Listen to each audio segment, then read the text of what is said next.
Good afternoon and many thanks for making time to be with KTN Newsdesk. This is indeed news brought to you as it happens.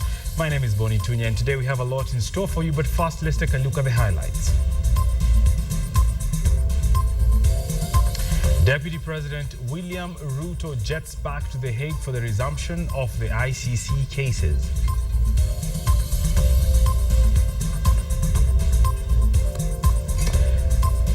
And elsewhere, police to the rescue as they rescue a 10-year-old girl from a 3-month kidnap ordeal.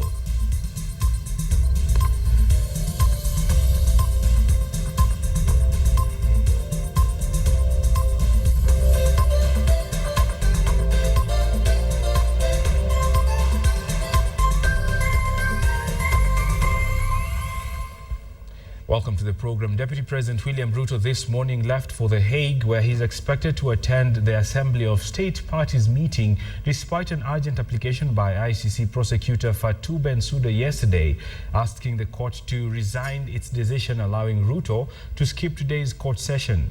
In her application, Bensouda says Ruto's excusal was on the basis that he would be in Kenya as President Uhuru Kenyatta visited Kuwait.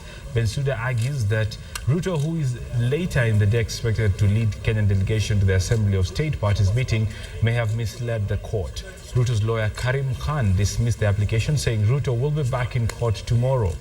Khan says the defense had not given the court any information about Ruto's role at the State Parties conference. Now, the Assembly of State Parties meeting entered its second day today with a special segment requested by the African Union to discuss the indictment of sitting heads of state and government scheduled for this afternoon.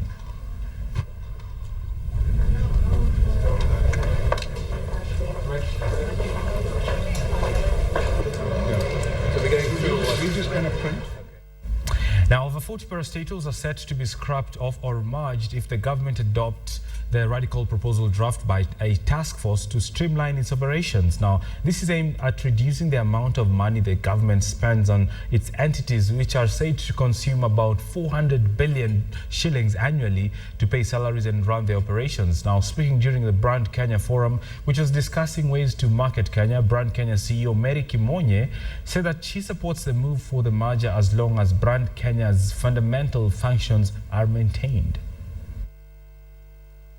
Our work as Brand Kenya is to package Kenya in its entirety and then present that to people who are interested. So we touch on coffee, we touch on sports, we touch on citizens, we touch on FDI, and we need that input. Probably if we are put together and if the structures are done very well, we may build those synergies. So this is not something I'm opposed to.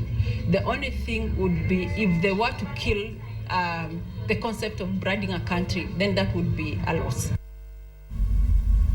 Let's go to Lamu now, and the Court of Appeal judges Justice Hannah Okwengu, Fatma Stichal and Justice Kathurima Minoti overturned an earlier decision by the High Court Judge Justice Florence Mushemi to nullify the elections.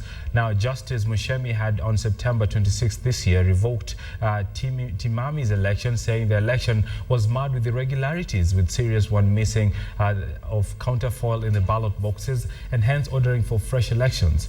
However, today the 3-judge bench said there was no provision in law that indicated that it was a requirement that counterfoil should be placed in the ballot box. The judges noted that Justice Mushemi could not rely on the lack of counterfoil in the ballot box as an irregularity to warrant nullification of elections. IEBC had finalized preparations for the by-election, which was to be held in December the 2nd. Ni kwa huu si ushindi wangu mimi, huu ni ushindi wa watu wa Lamu. Na mimi ajenda yetu ni maendeleo, zile siasa za watu kumalizana, na tunawaambia sisi tutashirikiana na kila mpenda maendeleo na hatuna chuki na mtu, na tutarajia kuwa tutakaa tayari. Tumepoteza karibu mwaka mzima huu, hakuna kazi tumefanya, na Mungu akipenda kesho asubuhi mimi niko ofisi.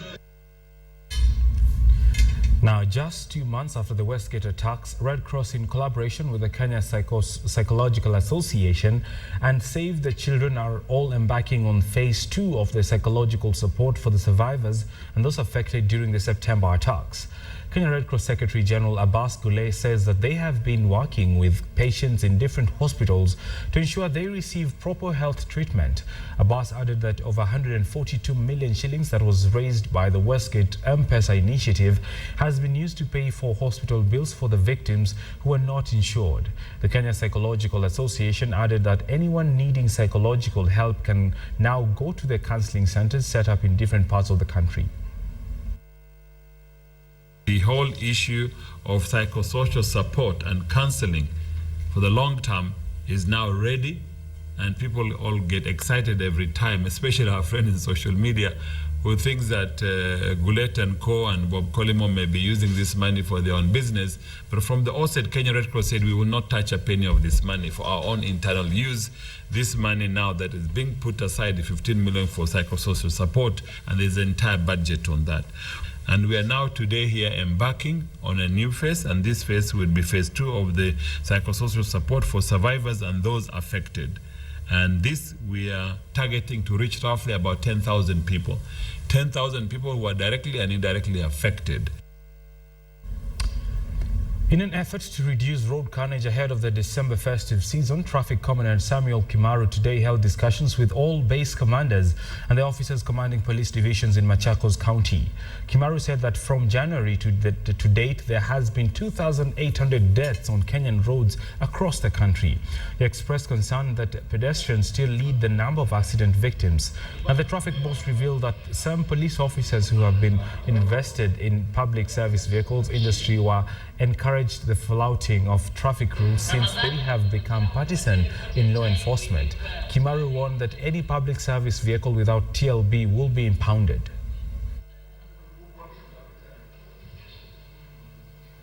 Wakati wowote kukitokea ajali, wao wanaumia ile sana.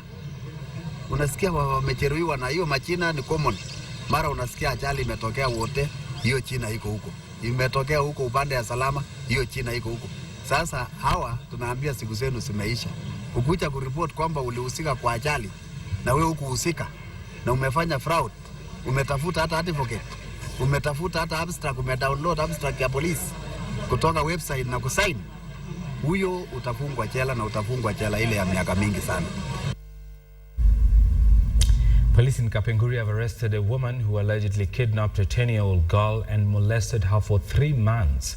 According to the girl, the woman lured her away from home and promised to take her to school in Zima area, that is in Kapenguria. Now, the woman, however, failed to fulfill her promise and assigned the girl tasks that kept her away from school. She also reported to have been beaten the girl severely in several times, now inflicting wounds. Now, neighbors rescued the girl and took her to the Kapenguria District Hospital, where she's undergoing treatment.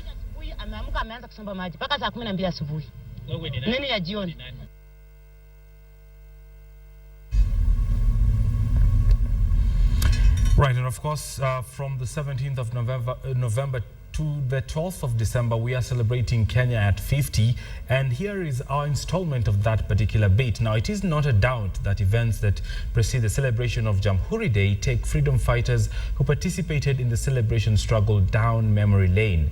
In Mweru area of Mukurweini in Nyeri County, a concentration camp that houses torture chambers is a painful reminder of what transpired at a time when they fought viciously in the forest. The land has since been converted to a secondary school, but old colonial offices and a one-time torture chamber still exist. The monuments are a preservation of Kenya's history. Here now is KTN senior reporter Karon Derry, who visited Mweru Mau Mau concentration camp and brings us the following story. Kenya taifa letu tukufu, Kenya tunayoipenda. Taifa letu tukufu, Kenya tunayoipenda. Kenya nchi tunayoipenda. Kenya nchi tunayoipenda. Tumekataa. Tumekataa. Mzogo mweupe.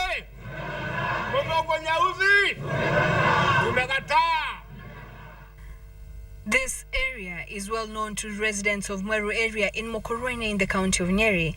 And those who survived the Mau Mau uprising in the 50s know the pains of this place, formerly a detention camp that contained torture chambers and now a school. The memories they have of Mweru, 8 kilometers from Mokoroini town, are painful to say the least. Those captured in the forests by the colonialists found themselves at the Mweru camp, where they were tortured till they confessed to the crimes leveled against them, real or imagined. Most of those who pass through this torture chamber here in Mokoroini are overcome by emotion when they visit the place. But what they are asking Kenyans, and particularly the younger generation, is to remember what it took to save Kenya from the yoke of colonialism. Wambugu Kagonyo would rather not recount the ordeal he survived at the torture chambers. He and many others who were captured and hauled to Mweru camp shudder at the mere memories of the torture chambers. Nasikia ushugu kwa roho yangu, sababu ninaona ile tulikuwa tunafanyiwa, sasa nikasikia ushugu kabisa. These old buildings, which are part of Mweru Secondary School, served as colonial offices. This torture chamber, devoid of ventilation or any sort of light, was where the suspects were detained and tortured. Wambugu says he's lucky to be alive, as some of his peers succumbed to injuries inflicted on them during the torture. Survivors of the infamous torture say the colonial interrogators would nip their private parts with pliers. Tukatoka Manyani, nikaenda Mwea, tukatoka Mwea, tukaenda Kagobiri. Basi tukiletwa hapa tunakuta watikali wale wanatujua, wanafika wanaanza kutupiga, hata tukapigwa pahali ya siri, tunafinywa wanafurahi. Captain Collins Wanderi, who hails from the area, explains further. Hapa ndio walikuwa wanashukwa, wanakadamizwa, wanafinywa, ndio mtu anatoa siri. Those perceived to be hardcore criminals were first brought to Mweru before being taken to other far-flung areas. Ukikaguliwa hapa, unaonekana wewe kwamba wewe wanaitwa hardcore. Walikuwa wanapelekwa sasa sehemu za Manyani, wanapelekwa sehemu za Hola. Retired President Daniel Arap Moi's signature can be seen in the visitor's book. He visited the school twice, and he's the one who, after consultations with the community, gave back the land to them after they requested for a school to be built there.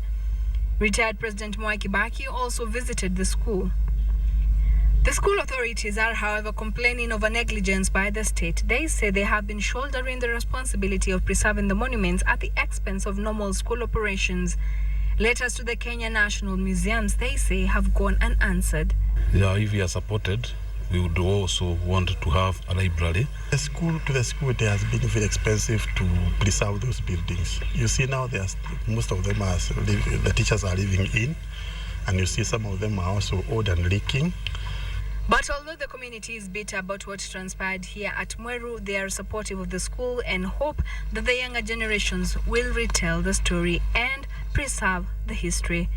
Carol Nderi for KTN in Nyeri County. Shangilie Kenya, taifa letu tukufu, Kenya tunayoipenda. Shangilie Kenya, taifa letu tukufu, Kenya tunayoipenda.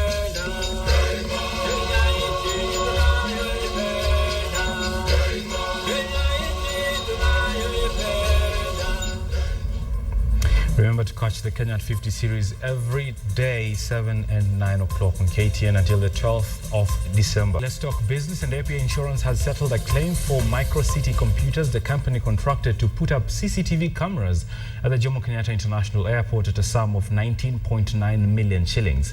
This is part of the compensation for the company's loss following the August 7th JKIA fire, which destroyed the international arrivals lounge at the facility.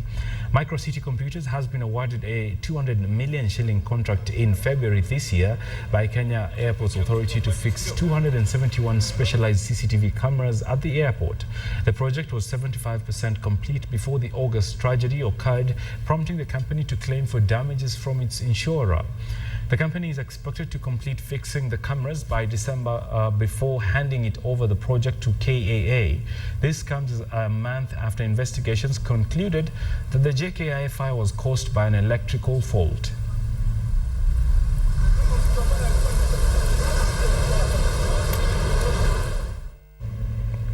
News making headlines internationally, and buddies or frenemies, if you like, it's tough to say what the feelings are between President Barack Obama and former President Bill Clinton. Today, or rather Wednesday, two men were together for the first time since the campaign tell-all revealed the president saying he can only handle Clinton a little bit at a time.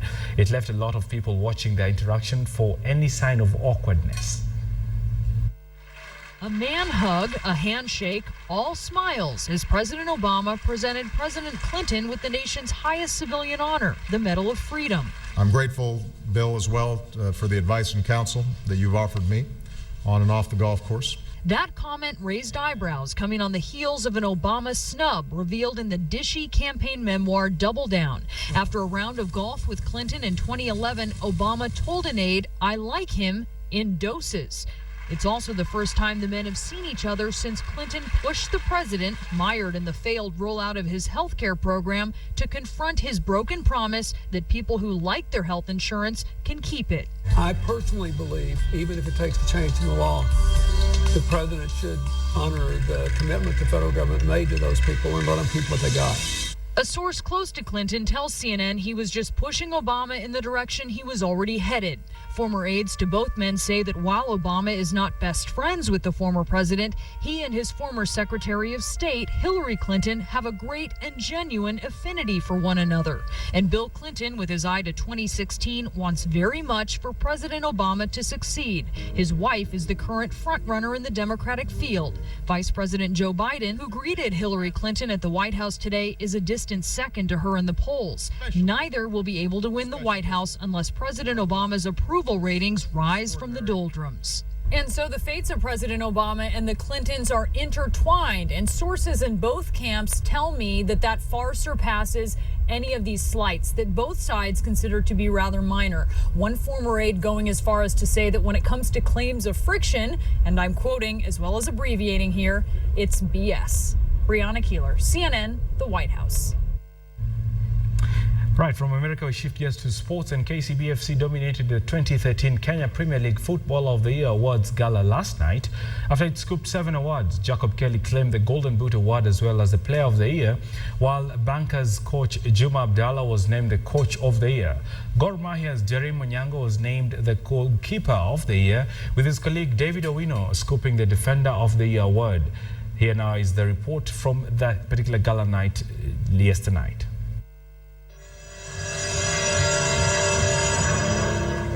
Over the past seasons, KCB has ended up as the pace setters of the league, starting on a high in the first leg, then faltering towards the end of the season. But the year 2013 has been phenomenal for the Ruaraka-based side, who shocked all, including themselves, by challenging the status quo. And Wednesday night was theirs to suffer. Of the 7 awards on offer, Jacob Kelly scooped the Golden Boot Award, beating Jesse Wari of Tusker and Alan Wanga of FC Leopards. The forward also scooped the Player of the Year award, which he dedicated to his family and colleagues. It's my moment right now.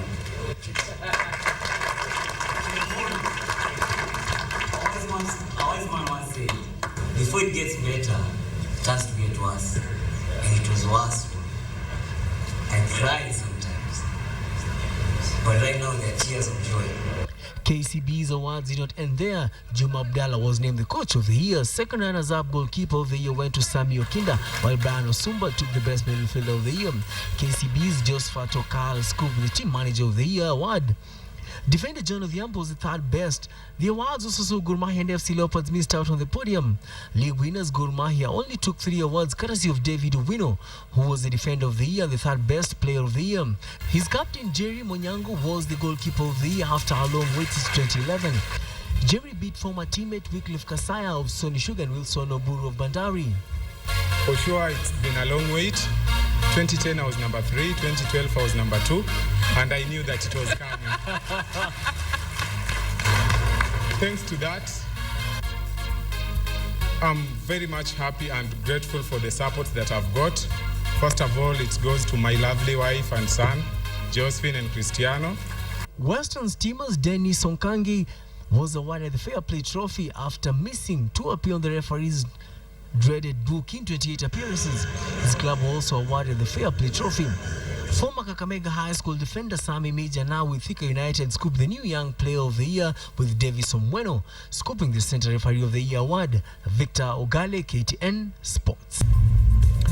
Great. And just before we wind up, remember the website you need to read about is standardmedia.co.ke that has all the details about Ruto's return to The Hague and the state parties meeting that is currently ongoing and the outcome that will indeed affect the cases and the trial procedures at the ICC.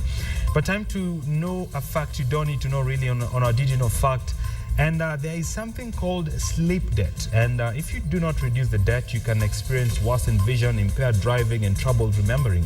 Long-term effects include obesity, insulin resistance, and heart diseases. So probably if you're having a heart attack, you may need to sleep a little bit more. My name is Bonny Tunya. Good afternoon.